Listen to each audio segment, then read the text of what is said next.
12h30, 14h. La France bouge avec Raphaël Duchemin sur Europe 1. 39-21, vous connaissez bien sûr le numéro du standard d'Europe 1. Venez, on vous attend, venez donc nous rejoindre pour parler, Anissa, de notre pouvoir d'achat. Bah oui, venez nous dire si vous aussi vous vendez, vous donnez des objets de seconde main. Peut-être que vous êtes adepte du reconditionné. N'hésitez pas à venir partager vos astuces, votre quotidien sur Twitter avec le hashtag Europe 1. Et puis on vous écoute, on vous attend au 39-21, c'est le standard d'Europe 1. Les fins de mois difficiles, c'est vrai que c'est un problème qui a été mis en exergue, notamment par les Gilets jaunes. Alors, on a voulu tout simplement ici à Europe 1, comme chaque lundi d'ailleurs depuis le début du mouvement, vous montrer qu'il y a des moyens de faire des économies dans tous les secteurs, notamment au moment des fêtes. On va en parler avec nos invités. Pour les accueillir à mes côtés, Elisabeth Assayag, comme chaque jour. Bonjour Elisabeth. Bonjour Raphaël et bonjour à tous. Et notre coach aujourd'hui qu'on est ravis d'accueillir dans l'équipe des coachs d'Europe 1, Luc Le Sénécal, PDG de Saint-James et président de l'Association nationale des EPV. Bonjour Luc. Bonjour Raphaël. Merci d'être avec nous. Et pour que les dépenses des fêtes soient moins douloureuses, vous êtes de plus en plus nombreux à faire une grande part de vos achats tout simplement sur des sites comme Le Bon Coin. Bonjour Antoine Joutot. Bonjour. Merci d'être avec nous. Vous êtes le directeur général de cette enseigne française qui existe depuis 12 ans maintenant. Chez vous, la période de Noël, c'est vraiment un moment où vous enregistrez un pic de fréquentation ? Oui, clairement, c'est une période de forte activité pour un site comme Le Bon Coin, principalement sur les secteurs classiques de jeux et jouets, de vêtements, de décoration, qui peuvent être des idées de cadeaux pour les fêtes de fin d'année. Ça veut dire que dès le mois de novembre, vous voyez le nombre d'annonces déposées augmenter. Je crois que l'année dernière, il y avait plus d'1,5 million enregistrés à ce moment-là, c'est ça ? L'année dernière, c'était 1,5 million. Cette année, on sera plus autour de 2 millions. 2 millions. 2 millions de dépôts d'annonces. Aujourd'hui, les Français ont appris que l'important dans un cadeau, c'est sa fonctionnalité, mais c'est aussi son originalité, puisqu'on parle de cadeaux pratiques, mais on parle aussi de cadeaux rares qu'on peut trouver, d'objets qui ont disparu et qui connaissent une seconde vie sur Le Bon Coin. Elisabeth, ça veut dire que le marché de la seconde main, ce n'est plus un marché de niche, comme on dit. Tout à fait, tout s'échange, tout se partage. Et d'ailleurs, le cabinet de Deloitte chiffre à 100 milliards de dollars niveau mondial en 2018 le chiffre d'affaires des ventes entre particuliers. C'est-à-dire, c'est 4 fois plus qu'il y a à peine 4 ans, 2015. Internet a pris de l'ampleur et Internet représente actuellement 30 à 35% des ventes, d'après le cabinet Xerfi. Et d'après un autre institut d'études Toulouna, 47% des Français se disent prêts, là, cette année, à offrir un objet reconditionné pour Noël. Là, on n'est pas dans la seconde main, on est par exemple dans les téléphones portables. Oui, on va en parler Voilà. tout à l'heure justement. Antoine Joutot, ce sont des chiffres qui ne vous surprennent pas, ce sont des chiffres que vous vivez au quotidien. Oui, vous avez remarqué la même chose. Oui, bien sûr. C'est une tendance de fond de la consommation des Français. Les Français, ils consomment des sites d'occasion, clairement, évidemment, pour gagner quelques euros, mais aussi pour consommer différemment. Nous, on estime sur Le Bon Coin à peu près 110 millions de transactions par an. Donc, c'est énorme. Et pour un revenu annuel pour les Français autour de 530 euros. Donc, on ne parle pas de petites sommes quand même. On parle de 530 euros. Quand vous gagnez 1500, 2000 euros par mois, ça compte à la fin de l'année. Donc, oui, c'est un vrai sujet. Et les fêtes de Noël, dans le contexte actuel, on voit bien que quelques euros comptent. Alors, ça veut dire que pendant cette période-là, vous voyez apparaître des choses que vous ne voyez pas le reste du temps sur les listes qui sont proposées par les vendeurs, notamment. Je regardais, plus 117% pour les jeux et les jouets. Idem pour les CD et la musique, plus 47%. Il y a une vraie appétence pour certains produits. Oui, clairement, sur les jouets vous avez un pic dans l'année où vous avez 50% des jeux et jouets qui sont déposés. C'est au moment 49% les consoles de jeux, c'est ça ? Exactement, les consoles de jeux. Les jeux de société qui sont aussi très prisés, évidemment les jeux vidéo qui sont très prisés au moment des fêtes de Noël, mais en un mois et demi vous avez une fréquentation qui double ou qui triple sur cet univers et qui dès le mois de janvier repart sur un rythme beaucoup plus normal.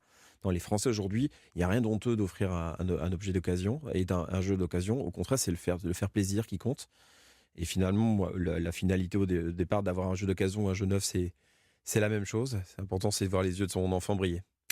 Que dit notre coach, Luc Le Sénécal, sur cette tendance de fond Effectivement, c'est une tendance de fond. Nous-mêmes, on le voit dans le prêt-à-porter, puisque 30% des Français ont acheté des vêtements d'occasion ou de seconde main, alors qu'ils étaient que 15% en 2010.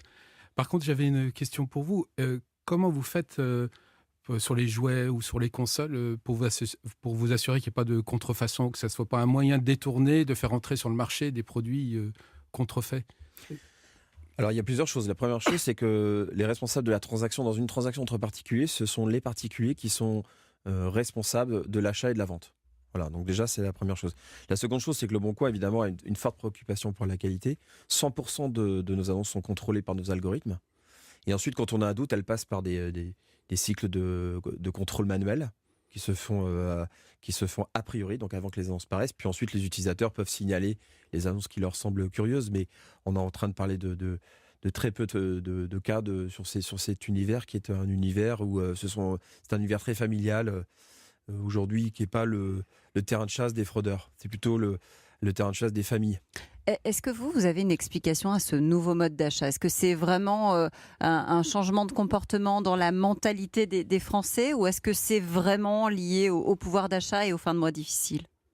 Je crois que c'est une combinaison des deux. Il ne faut pas se voiler la face. Même si Le Bon Coin aujourd'hui est utilisé par tout le monde. Ouais, vous êtes premier site de vente aujourd'hui entre particuliers. On est le premier site de vente entre particuliers. On est le 5e site français entouré d'entreprises américaines. Clairement, aujourd'hui, il y a une partie de la population qui a besoin de cet argent pour vivre, pour finir ses fins de mois. Et puis, mais c'est pas le fonctionnement, c'est pas l'objectif final d'utiliser Le Bon Coin. C'est aussi de consommer différemment, de ne pas jeter, d'avoir un comportement plus écologique. Ça, ce sont aujourd'hui des critères qui montent de plus en plus dans l'usage. Le premier, c'est évidemment de générer de l'argent, mais tout de suite après, c'est vraiment d'être utile. Et aussi de réaliser des belles rencontres. Parce que vous savez que c'est aussi un moyen aussi de rencontrer des gens autour des passions, notamment des jeux. C'est très présent.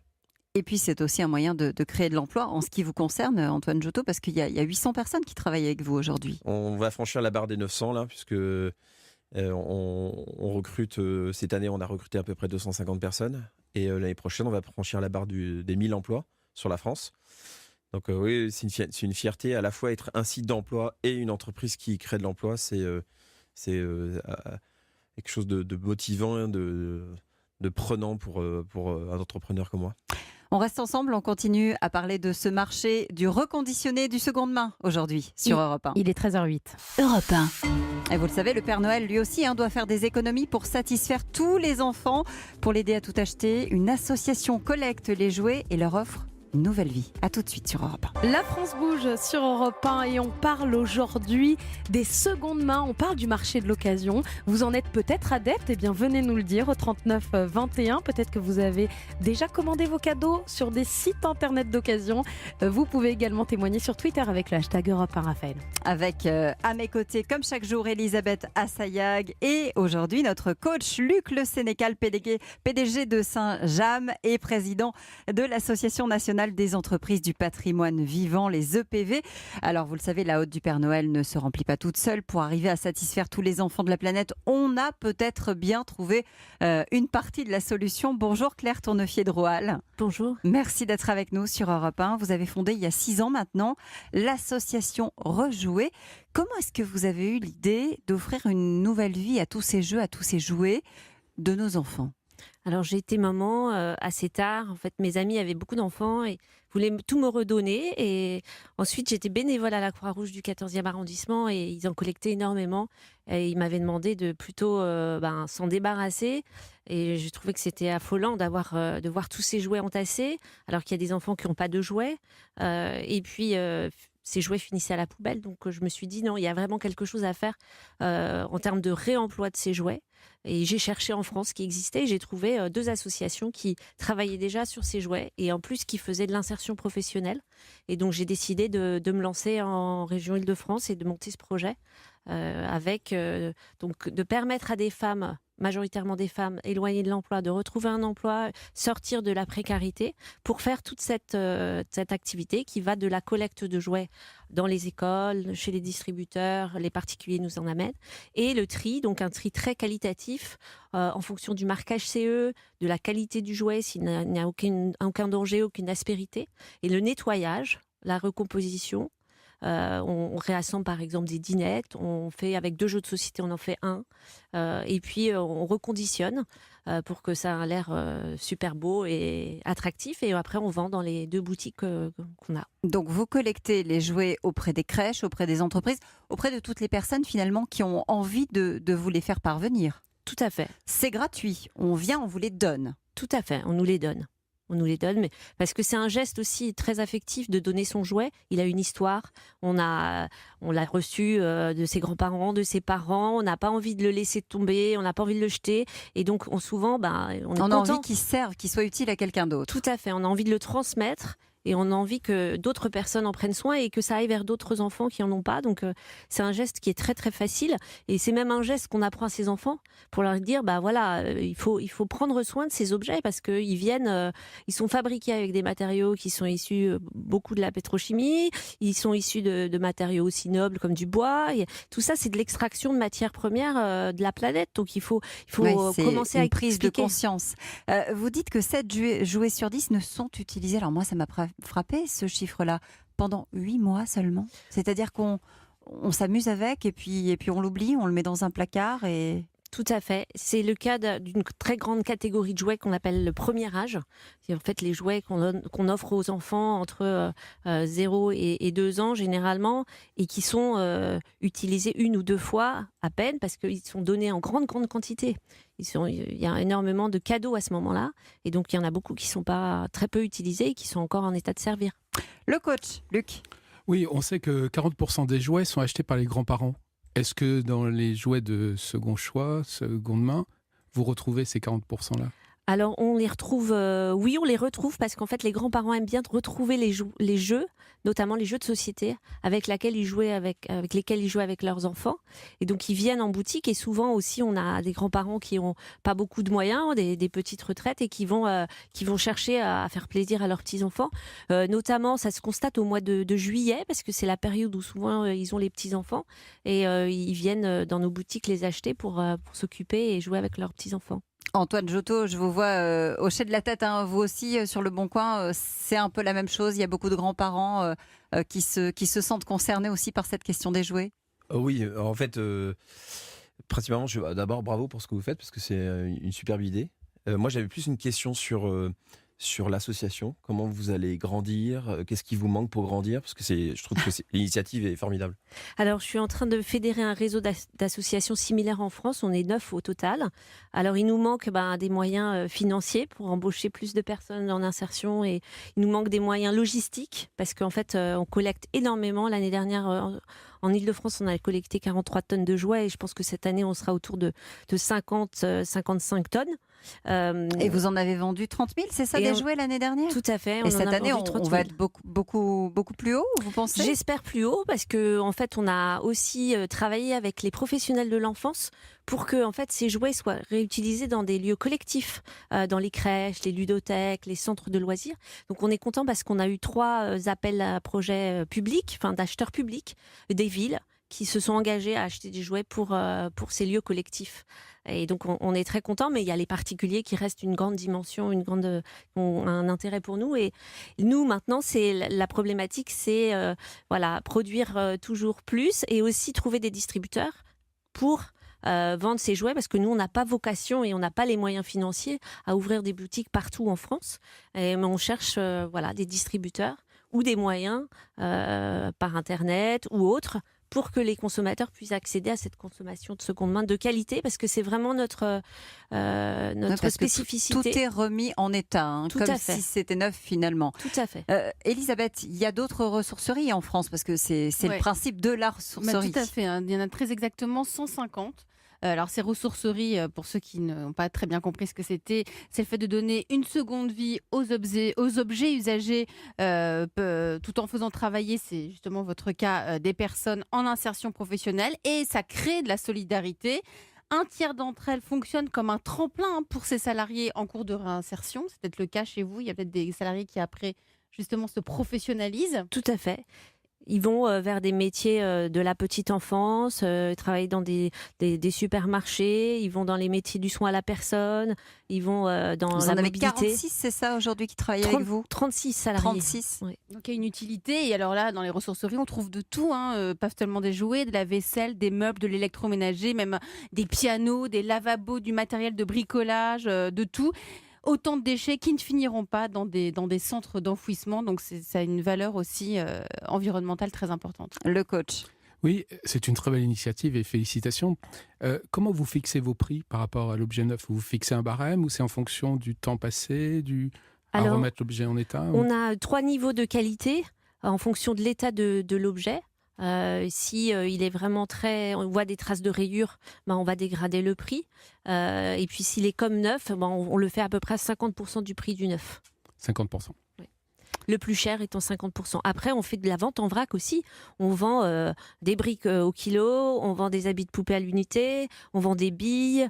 Oui, Chacun il faut qu'il y en peut ait composer. pour toutes les bourses finalement. On reste ensemble, on continue à parler reconditionné et seconde main aujourd'hui sur Europe 1 pour vous aider à faire des économies. Il est 13h17.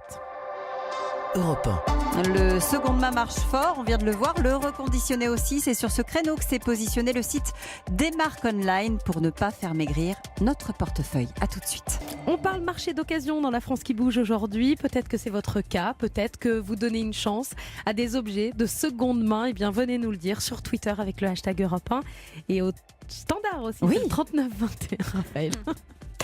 On est toujours avec Luc Le Sénécal, PDG de Saint-James et président de l'Association nationale des entreprises du patrimoine vivant qui est notre coach. Aujourd'hui, ce sont ses grands débuts avec nous dans l'équipe des coachs. Et puis, à mes côtés, évidemment, une habituée de la Oui, France qui bouge, Elisabeth toujours Assayag. présente. Alors, il y a les objets qui ont déjà servi, mais qui sont en bon état et qui peuvent encore, on vient de le voir, être utilisés. Et puis, il y a tous ceux qui n'ont jamais été vendus et qui, parce qu'ils ont une petite rayure, qu'ils sont en fin de série, ne trouvent pas forcément preneur. Eh bien, eux aussi peuvent faire le bonheur de certains foyers parce qu'il est possible de les acheter à plus petit prix. Bonjour Laurie Batman. Bonjour. Merci d'être avec nous sur Europe 1. Vous êtes la directrice de Des marques online. Alors, le site fait partie du groupe SBE, qui est un groupe français qui fait essentiellement de la réparation du service après-vente sur la téléphonie, mais aussi l'électroménager. Vous êtes spécialisé dans ce qu'on appelle les invendus, les fins de série, les produits en surstock, c'est ça? Exactement. Nous sommes en fait le dernier maillon de la chaîne et nous permettons aux produits invendus, emballages abîmés, reconditionnés, d'avoir une seconde vie. Ça permet aussi aux consommateurs d'avoir des produits pour un prix un petit peu plus agréable, un petit peu plus léger. Ces produits-là, ce sont exactement les mêmes que ceux qui sont vendus plein pot, hein, j'ai envie de dire. Exactement, Sauf qu'ils ont un petit détail qui change, parfois. Alors parfois l'emballage est très abîmé. Néanmoins, ce sont des produits qui bénéficient d'une garantie légale ou d'une garantie de reconditionneur, tout dépend du type de produit.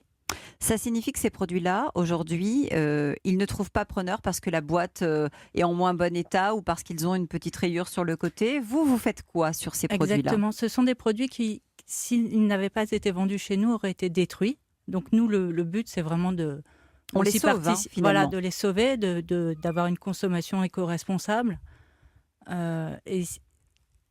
Et donc cette consommation éco-responsable, elle permet finalement de prolonger la vie du produit. Oui, tout à fait. Oui, c'est vraiment une seconde chance qu'on donne aux produits. Les produits, parfois il y a des petites rayures, mais bien souvent ils n'ont rien. Nous, ce qu'on fait, c'est qu'on les contrôle, on ouvre les boîtes, les emballages qui sont extrêmement abîmés, on vérifie que tous les accessoires sont là. Parfois, avec 2 produits cassés, on en fait 1. Et ça permet effectivement de ne pas détruire et jeter. Ces produits-là, c'est essentiellement de l'électroménager? Électroménager, petit électroménager, télé, audio, téléphonie. Et ça représente quoi? Ça représente combien de produits? Alors, par exemple, cette année, en 2018, vous avez vu passer comme ça de combien de produits chez vous? Ça représente 100 000 produits par an environ. Et depuis qu'on existe, ça fait plus d'1 million de produits qui ont été comme ça sauvés et revendus. Oui, qui seraient peut-être partis à la poubelle, qui auraient été détruits. Ça veut dire que vous sauvez les produits et vous aidez aussi les consommateurs à faire des économies parce que ça peut aller jusqu'à moins 70%. Oui, tout dépend du type de produit, de la quantité que nous avons, de son état également. Et comment vous faites, pardon, pour arriver à cette décote-là? Vous achetez le produit, on vous le donne? Comment ça se passe Non, avec non, l'entreprise? nous achetons les produits, nous les reconditionnons et nous les revendons. Le coach, que dit Luc Le Sénécal? Donc, vous n'intervenez pas uniquement sur l'emballage. Il vous arrive vous disiez de 2 objets d'en faire un nouveau. Tout à fait, nous essayons vraiment au maximum de tirer le plus possible profit de ces produits. Et donc, parfois, nous les reconditionnons. Certains sont tombés en panne à la mise en service, donc nous les testons et nous D'accord. les remettons sur le marché. Alors ma question, est-ce que vous n'êtes pas trop dépendant des fabricants qui doivent tenir, j'imagine, un stock de pièces détachées ou... Non, parce que souvent, en fait, on fait de la cannibalisation, pardon. De 2, vous en De faites 2, un. nous en Ah faisons ouais. un, exactement. D'accord, donc vous n'êtes pas dépendant Un peu des fabricants. comme les jouets tout Oui, à l'heure. oui, Ouais. d'accord. Et alors justement, est-ce que les marques jouent le jeu? Est-ce que toutes les marques jouent le jeu ou est-ce que certaines sont un peu réticentes? Certaines sont réticentes. Les marques ne sont pas là pour vendre des produits d'occasion. Elles vendent. Donc nous, c'est vraiment un marché en fait un peu parallèle. Oui. Mais ça permet aussi d'avoir une grande vie pour les produits et d'aller plus loin dans le circuit. Ouais. Ça va tellement bien dans ce marché-là, hein, Elisabeth, qu'il y a des marques qui ont créé leur propre Mais site carrément, d'ailleurs. parce que pourquoi passer par une autre entreprise alors qu'ils peuvent eux-mêmes fabriquer leur propre entreprise avec des produits de seconde main? Eh bien, c'est le cas, alors notamment d'entreprises de textile. Petit Bateau qui a lancé sur son application un service de vente d'occasion entre particuliers où vous avez aussi Day Kids Community, ce sont les marques du groupe qui a Okaidi, Obaïbi, Oxybul, Jacadi. Eux, ils ont créé un site, Litroc, un site gratuit de dépôt-vente d'articles d'occasion réservé aux membres des programmes de fidélité, ce qui est très malin parce que ça permet de les garder comme clients, Eh oui. de les faire revenir dans les magasins pour acheter et de revendre leurs propres produits. Donc on est en circuit fermé. Ou alors vous avez Cyrillus qui a imaginé la plateforme en ligne Seconde Histoire. C'est un site de produits d'occasion pour toute la famille. Laurie Batman, ça marche bien. Vous avez enregistré une hausse des ventes de 19% entre 2016 et 2017. Je suppose qu'entre 2017 et 2018, ça va être à peu près du même acabit. Peut-être un peu moins, puisque 2018 est quand même un peu plus difficile. Néanmoins, nous avons toujours une très forte demande et de nouveaux clients. Et vous avez Des clients combien qui reviennent de aussi. magasins aujourd'hui? Vous avez pu en ouvrir Nous pas mal. venons juste d'ouvrir notre 3e magasin en région parisienne. Oui, et votre stock est en région lilloise. L'entreprise est basée, je crois, essentiellement à Boulogne-sur-Mer, hein, Tout c'est à ça? fait, oui. Oui, c'est une entreprise française comme on les aime ici sur Europe 1. Vous restez avec nous, on va continuer à parler reconditionné et seconde main. À tout de suite. Il est 13h27. Europe 1. Et on vous attend bien sûr 3921. Venez nous dire si vous passez vous aussi par des sites ou des associations pour faire vos achats, pour faire des économies. C'est Europe 1 et c'est la France qui bouge. La France bouge sur Europe 1 et à quelques jours de Noël, on parle aujourd'hui du marché de l'occasion, on parle de la seconde main, du reconditionné. Vous pouvez témoigner, n'hésitez pas. Si vous êtes adepte ou au contraire, si vous avez des craintes de ce marché de seconde main, venez nous le dire. 3921, c'est le standard d'Europe 1. Et on lit également vos messages et vos témoignages sur Twitter avec le hashtag Europe 1, Raphaël. Toujours avec Elisabeth Assayag et avec notre coach aujourd'hui, Luc Le Sénécal, en studio avec nous sur Europe 1, Antoine Joutot, directeur général du Bon Coin, Claire Tournefier-Droual, fondatrice de l'association Rejouer et ambassadrice de l'économie circulaire, et puis Laurie Batman, directrice des marques online. On vous attend évidemment au 3921 et sur Twitter. On a déjà quelques messages. Je voudrais qu'on accueille Anthony qui nous appelle du Finistère. Bonjour Anthony.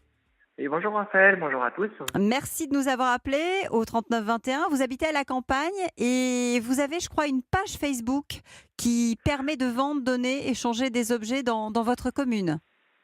Alors oui, moi j'habite à un tout petit bourg de 1000 habitants. La commune à côté de chez moi fait 10 000 habitants, c'est Landivisio, près de Morlaix. Oui. Alors il faut dire que la densité d'habitants au kilomètre carré est plutôt rare ici. Donc il y a un particulier qui a créé une page Facebook pour justement échanger, vendre, donner toutes sortes de choses entre particuliers. Ça va du vêtement de puériculture à 50 centimes au l'eau de casserole, à la télé où il y a juste une toute petite rayure, jusqu'à la voiture par exemple, dans tous les domaines. Et moi ça m'a permis de à la fois vendre des choses à des gens à côté de chez moi et d'en acheter aussi. J'ai pu acheter par exemple un téléphone comme ça reconditionné, Oui. beaucoup moins cher. J'ai pu, dans un autre domaine, moi j'ai des animaux, j'ai pu acheter de la paille à un voisin, je connaissais même pas alors qu'il habite à 1 kilomètre. Donc ça fait aussi rencontrer du monde qu'on rencontrerait pas autrement dans nos campagnes surtout. Donc moi je trouve que c'est une excellente initiative et donc ça apporte que du bien. Là oui, encore, tout bêtement, j'avais des vieilles casseroles dont je voulais me débarrasser. Eh bien, je les ai données à quelqu'un qui s'en est servi comme gamelle pour son chien. Oui, ça va vraiment dans tous les sens. Et oui, ça crée du lien et puis effectivement, ça permet d'aider d'autres personnes à finalement récupérer des objets qui peuvent leur être utiles. Merci beaucoup, Anthony, de nous avoir appelé. Je vous voyais écouter avec attention, hein, Claire, ce que nous disait Anthony.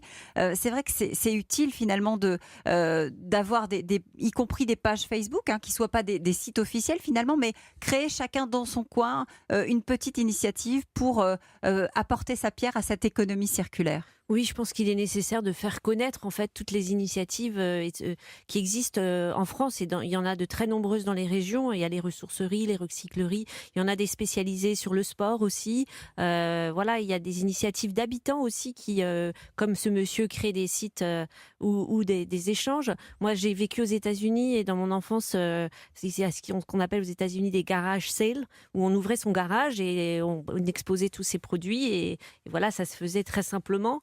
Et je pense que plus on fera ça, et ben, mieux on se portera parce qu'il y aura moins de déchets, il y aura moins de matières nuisibles dans les sols et ça sera bénéfique pour la planète. Vous êtes d'accord, Antoine Joutot?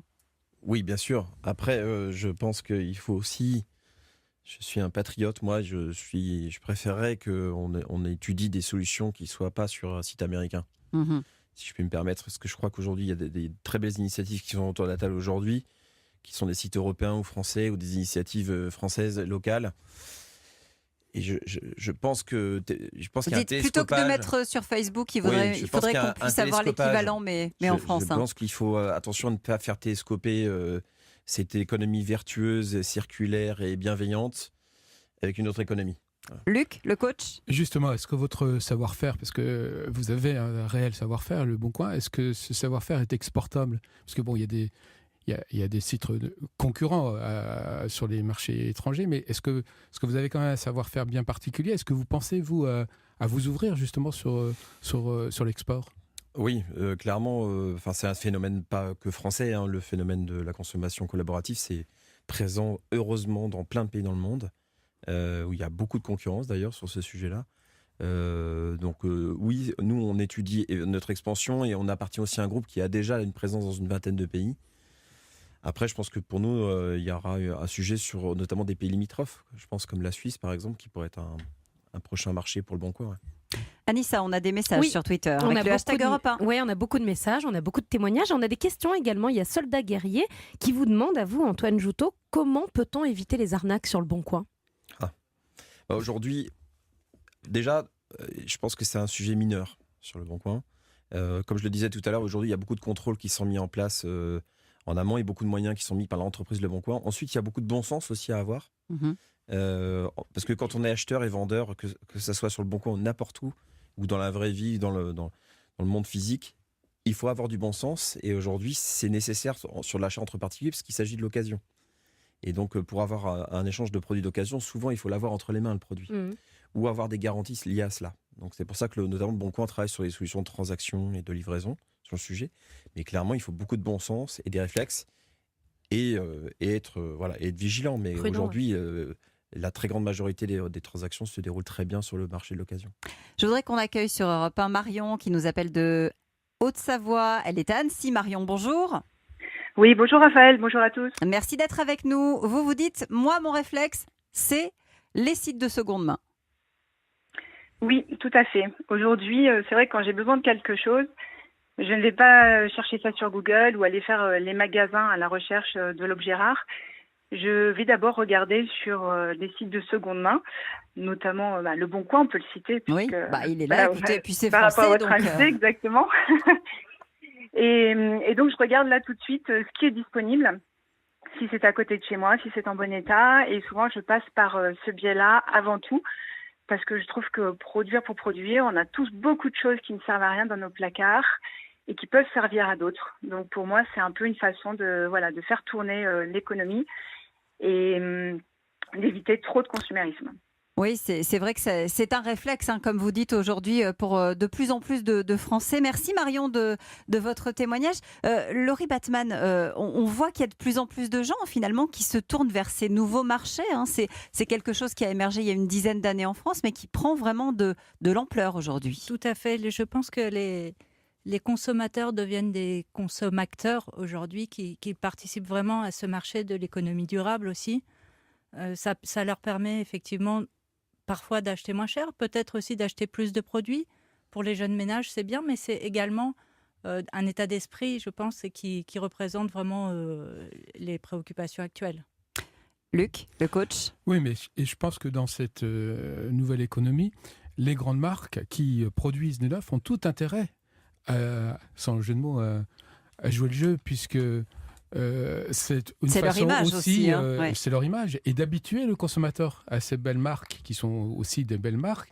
Et peut-être on n'a pas forcément les moyens d'acheter du neuf au départ, mais peut-être pour prochain achat, ça peut avoir un transfert vers le neuf. Donc je pense que c'est pas une économie à part, ça fait partie de l'économie, à la fois production et consommation. Vous le faites, vous, Luc, je suppose, hein, chez Saint-James. Oui, on le fait, et j'ai entendu ce que vous disiez tout à l'heure sur les marques. Oui, on a quelques idées. Alors, nous, on serait plus sur... on se pose la question comment récupérer les pulls, les détricoter, récérer la laine. Alors, on est dans cette démarche-là. Oui, c'est... parce qu'on a un défaut, nos pulls sont inusables. Mais à un moment, il faut bien aussi renouveler. Elisabeth, justement, vous avez trouvé des sites de revente de jouets ou de vêtements? Oui, alors pour revendre les jouets, les vêtements d'enfants, vous avez un site que j'ai trouvé qui s'appelle Il était plusieurs fois. Vous connaissez peut-être, non? Non, il existe, on le note, il est français. Ou encore En Poussette Simone pour les objets de puériculture. Je connaissais En Voiture Simone, mais c'est autre chose. Et de vêtements. Et vous avez aussi, c'est important de le mentionner, vous avez Cdiscount. Cdiscount, c'est français. Nous les avons reçus dans l'émission. Oui. Et vous pouvez aussi revendre sur ce site internet vos objets, vos jouets et autres. On a d'autres messages, je crois. Oui. On a notamment Peggy qui nous dit superbe initiative, la seconde vie des jouets, ça c'est pour rejouer. Rejouer, je précise, c'est R-E-J-O-U. Et accent, évidemment. Tout à fait. On a un message aussi d'une auditrice qui dit acheter durable, éco-responsable et moins cher. C'est aussi se tourner vers les nouveaux e-brocanteurs comme moi. Regardez ce joli miroir remis en état par mes soins. Eh bien, allez sur la page Facebook, sur la page Twitter, avec le hashtag Europe 1. Attention. Vous verrez ce très très joli miroir qui a été refait par une place pour chaque chose. Voilà comment ça s'appelle. Et puis on a Cédric aussi qui nous dit faire des petites courses, manger de saison, ne rien jeter quand les légumes arrivent en fin de vie, les cuisiner, du savon plutôt qu'un gel douche, attention à l'eau, éteindre les lumières quand on n'est pas dans la pièce, etc., etc. C'est vrai que ce sont des petites choses finalement, des habitudes à prendre tous les jours pour essayer de faire autrement, de donner une seconde vie et de faire durer les choses. C'est aussi ça, la France qui bouge, et c'est grâce à vous. Merci d'être venu nous en parler aujourd'hui sur Europe 1.